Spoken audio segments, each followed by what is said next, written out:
I was telling Davey earlier this morning that I really feel for you guys. I think you're the stepchild of government, if I may say that.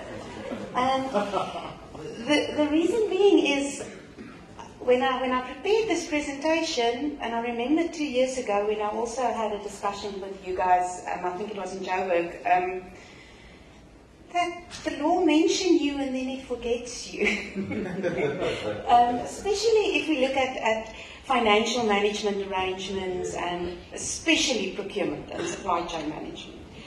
And what is happening now is I get the feeling that you latch on to what is there, and because the Auditor General audits you, they also latch on what is there, but actually there's nothing there. And in explaining it, I've looked, first of all, obviously we'll start with the Constitution. And the Constitution defines an organ of state, which you definitely are, because you're established by law. Then the Constitution says when an organ of state contracts for goods or services, it must do so within a system which is fair, equitable, transparent, competitive and cost effective, and nothing prevents you from granting preferences, and for that we will have a piece of legislation. Then you have your Higher Education Act, and the FET colleges, or TVET colleges, how you call yourselves, they have their own piece of legislation. If you look at the legislation, specifically in relation to financial management and supply chain, it has words like you must have your own internal control and risk management frameworks and systems, which is not inferior to the PFMA. That's it. Then I look at the PFMA, and the PFMA specifically says in section 47, institutions of higher education may not be listed as public entities. Okay, so you're an organ of state, but you're not a public entity, so you're not actually governed by the PFMA. You get most of your grant funding from a national department, which is bound by the PFMA. Then I look at SARS, and SARS define you as being a government institution, and you are taxed accordingly. Then I went to the department that gives you grant funding, and I look at their documentation, and they have, I could only find guidelines from the department for TVET colleges. I couldn't find anything for universities on supply chain management. But the guidelines that they provided is very similar to the guidelines of a public entity. But you're not a public entity. And then I went to the Triple PFA, the Preferential Procurement Policy Framework Act, which says if an organ of state wants to contract for, wants to have a preferential, wants to grant preferences, it must have a preferential procurement policy, and it's applicable to organs of state. Then it specifically says it's departments, municipalities, and then those listed by the national minister. So I went to the government gazettes, and you're not listed as one of those organs of state. So actually, the Triple PFA currently is not applicable to you. The CIDBA, the Construction Infrastructure Delivery Board Act, that you obviously apply to with your procurement of infrastructure and construction, is applicable to all organs of state. So in that regard, you're an organ of state. So at least you have one law. And then later on, if we're going to have time, I have prepared some slides on case law, is that the courts are adamant that all organs of state have to adhere to PAIA and PAJA. So access to information, you have to adhere to the rules of that. So if there's access to information on supply chain practices, that will be applicable to you. Similarly, Administrative Justice Act. So all your actions must be defendable, and it must be open to interrogation, to review, and to be argued. So those two pieces of legislation are applicable to you. So you understand the conundrum you're in. You're in, but you're not in. or you're standing on the sideline. Based on that, then, there was a specific drive from government to then start auditing universities and colleges. And this is just from data I had available at hand, was the Auditor General findings on universities for 2012, 2013, 13, 14, and you can see that it actually looks very good. The green ones means you had clean audits, no findings. The orange ones means you had clean audits but with findings. If you go to the colleges, it's a completely different picture, where the first column is 2013, the second one is 2012, so there's definitely a decline. Red means qualified audit opinions or disclaimers. So why I'm saying this is actually the Auditor General in auditing institutions actually presented the case for you guys for having your own piece of procurement law. Or they must say you have to apply to the PFMA procurement prescripts, which I will not encourage you to do because it's very prescriptive. We were talking yesterday in the lift about the cost of compliance. And what government is doing is they've built so many rules into complying with supply chain prescripts that in the end you actually don't procure anything, you just comply. And when I looked at the HSA findings, most of their findings related to supply chain management. So they say in your institutionalization of supply chain management, now that is specifically your SCM or procurement units that you have in your institutions, the ethical arrangements, the training of the staff, the delegations of the staff is lacking. There's no contract registers, SCM abuse and complaints mechanisms aren't in place, SCM performance management aren't being monitored properly. Vendor management raised a lot of questions. On the quotation processes, they said there's no committees for your quotations, so it opens the door for fraud. Incorrect procedures are followed, limited reporting. Your tender processes, the portfolio of evidence is very weak. So you can't actually monitor if the process was legal or not. The bid committee's composition is questionable. And then there were council members' involvement in your procurement processes. And then it also said, because I looked at specific SCM stuff, but it also linked then into your asset management. And specifically on asset management, it said that, and this was for the colleges, is they may need to consider including the GIAMA, is the Government Immovable Asset Management Act, provisions on your user asset management plans and your custodian asset management plans, that you need to consider those principles in managing your immovable assets, and that you may consider including the IDMS. I don't know how many of you have worked with the IDMS.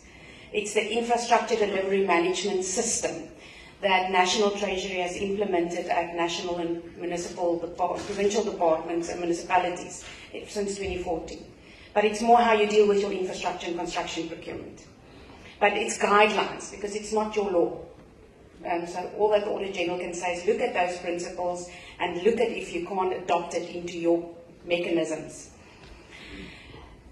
So then I had a look at a few policies. But just reading through it, that was online available from your supply chain perspective. And most of the colleges have adopted the framework that they got from National. I don't know, the universities, you have your own SCM policies. Some of your SCM policies look like a copy and paste of the municipalities ones. Some of yours look like a copy and paste of public entities ones. And some of yours look like the National Department of Education policies. But most importantly, everywhere the legal framework is flawed, because we don't know where we fit in. So it's difficult to motivate, okay, this is our mandate, and from here we're moving forward. A lot of your policies are old, so the reforms since 2014 have not been incorporated. We've moved in government with our accounting systems from general accepted accounting practices to general recognized accounting practices. Based on that, we got our GRAP standards in terms of the PFMA. Most of you still apply the GAP standards, the GARB standards. So that needs to be changed. There's confusing and inconsistent flows in the policy. So in some instances, you'll start with your procurement process and then later on deal with your institutionalization issues. Some of your policies don't even have any institutionalization or governance arrangements. There's no risk or performance management in most of the policies. There's no provision for contract management. How do you manage and administer your contracts? And just on that one, I want to ask you a question. You don't have to respond, I'll just look at your faces. But when the Auditor General comes in and they audit you, then they'll ask, okay, where's your portfolio of evidence for your contract file? Exactly. What would the SEM unit say? Yeah, ask legal or ask line function, because we only procured the service. What does legal and line function say? Exactly. And the reason being is we haven't provided for it. We didn't say how we're going to deal with our contracts. And that's why we get a lot of hiding from the Auditor General in that regard. Limited inventory management and asset management. There's no immovable asset management policies except those that relate to accounting. So you know how you account for your assets, but you don't know how you manage your assets.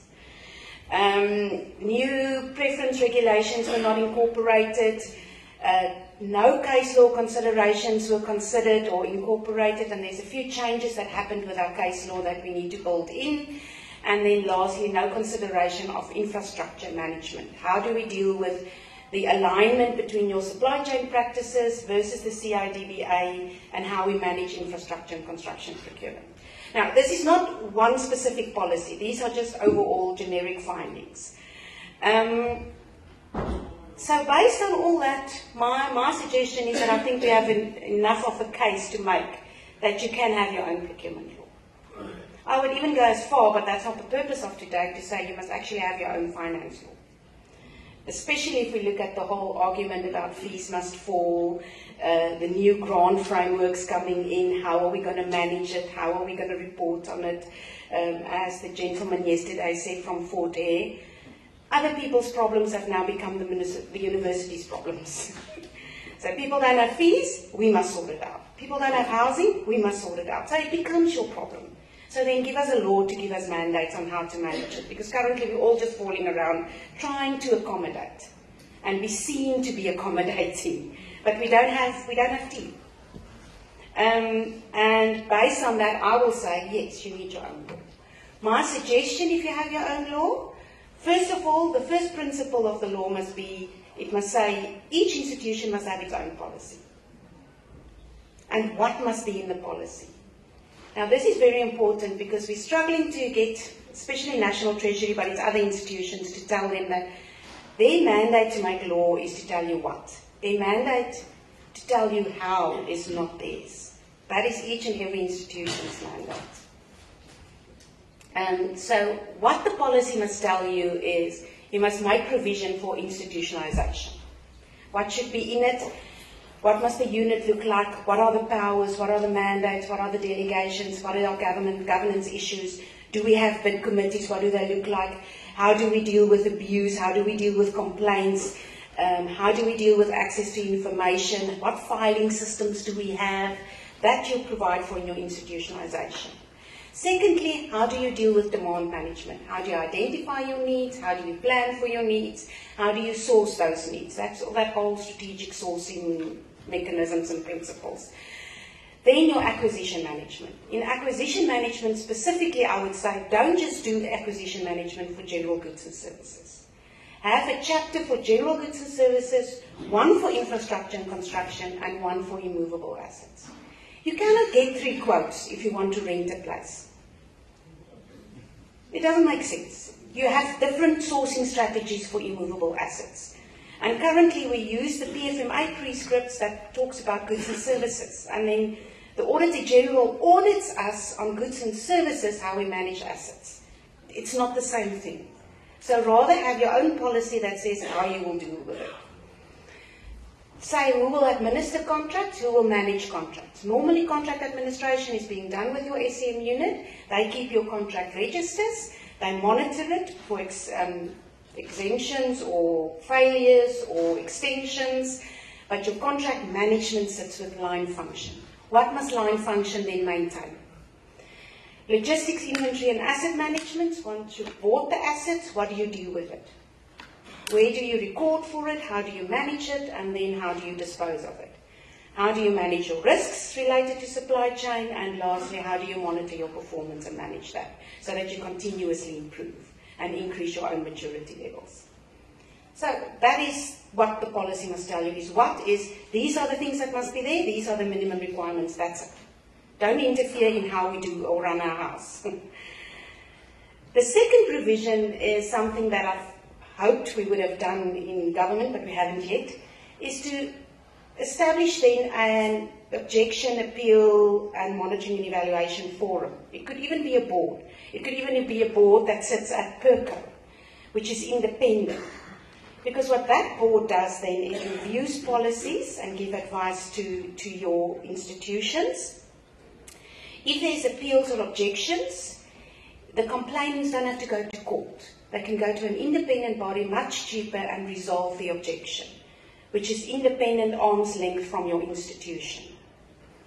There you're going to save a lot of legal fees.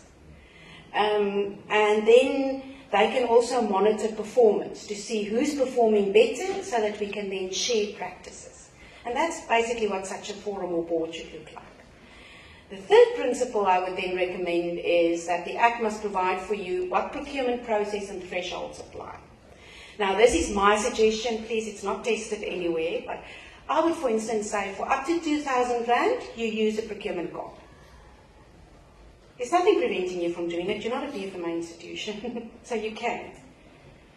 And that procurement card, you get your monthly reports at the end of the report, and you monitor your exceptions. And if there's an abuser, you treat the abuser. And the reason why I argue for this is, again, I'm coming back to the cost of compliance. How much do we pay for someone to manage petty cash? I always use the example, the first due diligence exercise I've done at a treasury was they appointed a lady, they paid her 62,000 a year, and her main purpose was to monitor the private telephone calls of officials and to collect private telephone calls. So they paid her 62,000 Rand a year to collect 24,000 a year. Does that make sense? Now that's why I'm saying with petty cash, we waste too much time and effort on having a little cash at hand. If you can have a card and you deal with your abusers afterwards, not before the time, because we want to prevent abuse and now we have a petty cash process. Rather have a card, pick up those guys, immediately deal with them, and I promise you they're going to get out of the system. The second process I would suggest for you guys then, and remember, you're not BFMA, you can set your own thresholds, especially if you have a law that mandates you, is that up to 1 million you just do a quotation system. PERCO maintains a central supplier database and you get your quotes from that central supplier database. You have a quotation committee who evaluates and adjudicates those quotes so that you can monitor your trends. And then the SCM unit will then administer the contracts and the contract manager will manage the contracts. The third step is above 1 million. For that we do open tenders. It's just a suggestion. But you can make and streamline your own processes as much as you want to. We've just developed an SCM policy now for an industrial development zone, which is a government business enterprise. And they're also not bound by the thresholds of the Treasury. So again, they can set their own. And then you make arrangements for your specific sourcing strategies. So you follow your own procedures for legal sourcing or whatever is specific to you. Strip and quote, you hear what the stuff I'm talking about. It's stuff that you can't get free quotes to strip and quote something. So you need to have a specific sourcing strategy for that. A sourcing strategy for how you manage your legal issues. A sourcing strategy for how you manage your insurance. And then obviously you will have your exceptions, and that will be your emergency procurement, your deviations, or someone spoke yesterday about your limited bidding. But those will only be in your exceptional cases. So that's the third provision in your Act. The fourth one is then, and that's what we've been talking about the whole 3 days now, is enterprise development, socio-economic development, your mechanisms that you apply for that. And here I've spent a little bit of time to guide you in what the Act will then allow you is, seeing that the triple PFA is currently not really relevant to you, is how will you then do socio-economic development with your procurement spend. And I just wanted to give you a few steps that we've been implementing in other institutions very successfully, is that you align your own, wherever you work, if it's the Western Cape, if it's Malmesbury, if it's Northwest, you align your socio-economic profile of your environment with your SEM spend. How do you do it? The first thing you do is you analyze your spend. Where do you spend your money on? I'm not going to say who this is, but it's a specific institution, higher education institution, that I just looked at their annual report. And I picked up that they spend about 196 million, listen carefully, of their total SM-related spend for a year, and 31% of their total budget, 64 million, was spent on procurement. So that's basically the amount of money that you spend. I'm sure yours will be in many more millions, but normally 30% to 40% is procurement spend. So that's the amount or the purse that you're in charge of. What are the commodities that you purchase? Buildings, alarm system, electricity, lighting, generators, gardens and premises, equipment and machinery, motor vehicles, rental of buildings, insurance, banking, IT, entrance control, universal commodities, security. Other things could be textbooks, stationery, audit services. But you get the picture. The first thing you do is you see where you spend your money, how much of your purse is supply chain, and then what do you spend it on. Once you know what you spend your money on, you then look at your socio-economic profile.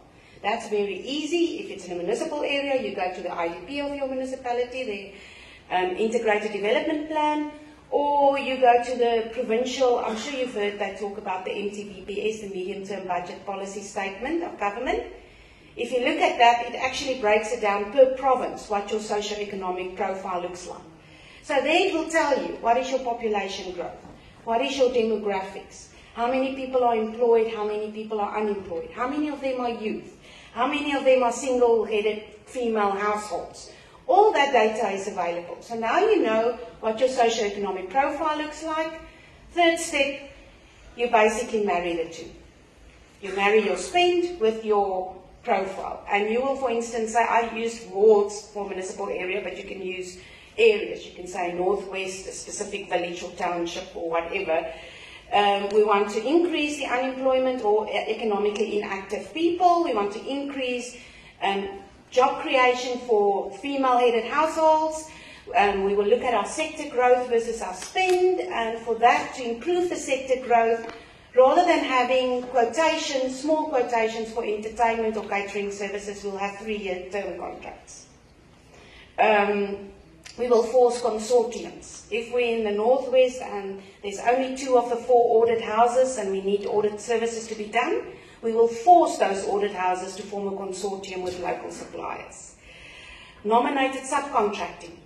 That is, a lot of that was discussed yesterday, is where you identify small suppliers, especially in the construction and infrastructure environment. You make sure that they do adaptation tests, they're accredited, and then you force contractors to use your own people, to use those people on the list. And then to combine universal purchases. That's a big thing I picked up, is when we do budgeting, we do it in silos. So each department will purchase their own vehicles. Why don't we have one vehicle contract, or one travelling and disbursement contract, or one stationery contract? So that is just what you do, and that's part of the strategic sourcing principles we apply, is where we align our universal commodities. And then you set targets. Those targets will then also be included in your law, and that is where you will set targets, and it depends on your profile. We want to change the skewed business ownership patterns. For instance, 70% of our population is black, but 60% of our contracts goes to white firms. So then how are we going to change it? We're going to force consortiums, and you set a percentage to that. Improve market share of small businesses. Certain contracts we will target small businesses. Improve local economic market. How do we make sure that we procure local without excluding others? And there's mechanisms, and you can set targets for that. Employment of semi and unskilled workers, empowerment of the registered indigents. Indigents are the people in municipal areas that don't pay rates and taxes. So we want to provide them with jobs so that they can contribute to the tax base. And then ensure equitable work distribution in, okay, this was now, you can see which province I took it from. The Northwest Provincial Government, in yours will now be your specific area, is where we will slice the cake in more equal portions. So you'll have a panel of legal suppliers or legal services. You'll have a panel or a rotation mechanism for strip and quote or vehicle maintenance. So those are the type of targets you can set yourself. And then the last provision in your Act that I would promote for is then a provision that will say, okay, now to align what we're doing with other prescripts is then to make sure that we still adhere to the spirit of the PFMA and the triple PFA, and obviously we have to adhere to the CIDBA. What transitional arrangements would there be then in the Act? Because obviously you now need to transform from where you are to where you need to go. And then exemptions. If you can't comply, who will then give you authority to deviate? And that's the legislation. That's what I would suggest your law look like. If you want to look at it on a page, then basically my suggestion would be you'll have your different clusters, and it will be institutionalization, demand acquisition, contract, logistics and assets, disposals, performance, risk and internal control, infrastructure and construction, immovable assets. And as you can see under institutionalization, your forum is provided for in there.